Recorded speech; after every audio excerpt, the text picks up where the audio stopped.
Alright, so now I'm going to try and explain these archetypes, character types to you. The one thing to remember is I'm playing the game, so it's hard for me to have, a objective view on everything because I only see what I am told by them. So generally this would be done by like Rob's guests who are meeting the whole cast and see their genuine side more so than what they're playing as. So I guess that's something to keep in mind because I haven't exactly played with some of these people. I've just putting them into groups from, I guess, what I've heard from people or what I've noticed. So let's start with the boot order because that's what I've laid everything out as. So we've got Kayla, who is Lady Gaga. So I'll read off my computer screen what it is so you can help understand. So we've got Lady Gaga as flaky, new agey, not mainstream, not strategic, and spacey. So look, that's all I can get from her. I've tried to, I think I said when you group people together, when you put people into groups, you've got to make sure that everyone has their own place so they can't double up. So if someone fits a category better than someone else, then they should really go in there and you try and shuffle everyone else around.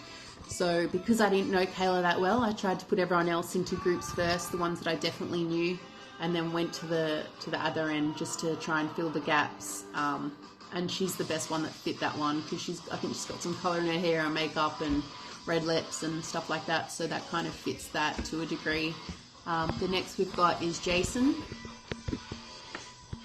So I put him down as Little Red Riding Hood, which is actually a female character, but we don't have enough females in this season to fill all those character types. So that's what I put him under, and I'll bring it up on the computer so I can read it for you.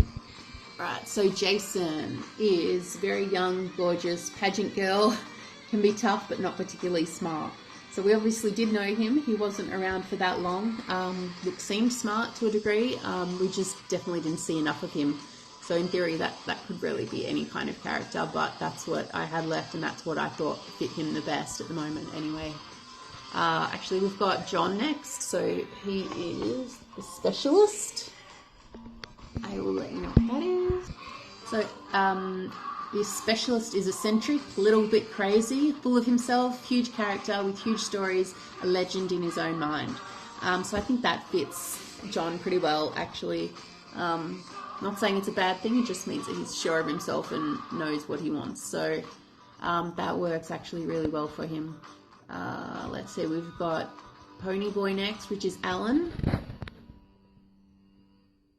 Let's find out what that is.